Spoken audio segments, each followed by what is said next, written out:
ষষ্ঠ গণবিজ্ঞপ্তির সুপারিশ নিয়ে যা জানালেন এনটিআরসির নতুন চেয়ারম্যান।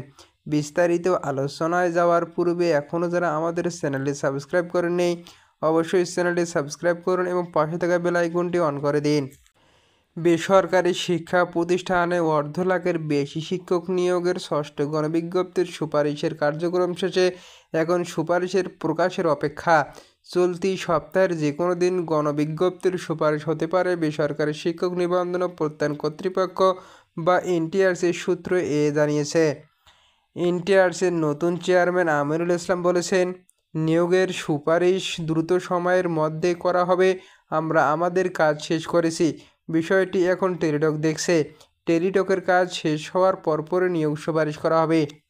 গত 16 জুন গণবিজ্ঞপ্তি প্রকাশ করা হয়। আবেদন শুরু হয় 22 জুন দুপুর 12টা থেকে।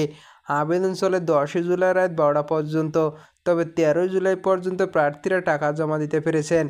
সব মিলিয়ে নির্ধারিত সময়ের মধ্যে ফরম পূরণ ও ফি পরিশোধ করে সফলভাবে আবেদন করেন 57,840 জন। শুরুতেই বলা হচ্ছিল এই সুপারিশ জুলাই মাসের মধ্যে প্রকাশ করা হবে, কিন্তু টেলিটকের টেকনিক্যাল সহ কিছু জটিলতায় সেটি আটকে যায়। তবে এনটিআরসির নতুন চেয়ারম্যান আমিনুল ইসলাম বলেছেন, বিষয়টি নিয়ে টেলিটক কাজ করছে। টেলিটক 5 থেকে 7 কর্মদিবস সময় লাগতে পারে। ভিডিওটি চলাকালীন এখনও যারা আমাদের চ্যানেলটি সাবস্ক্রাইব করেনি অবশ্যই চ্যানেলটি সাবস্ক্রাইব করুন এবং পাশে থাকা বেল আইকনটি অন করে দিন।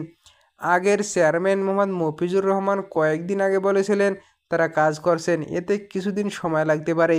ঠিক কতদিন সময় লাগবে তা এই মুহূর্তে বলা সম্ভব হচ্ছে না। আমরা চেষ্টা করছি দ্রুত সুপারিশ করার, বলেন মফিজুর রহমান। এনটিআরসির নতুন সূত্র এখন বলছে, সুপারিশ প্রকাশের জটিলতা প্রায় কেটেছে। এটি চলতি সপ্তাহের যে কোনো দিন প্রকাশ করা হতে পারে।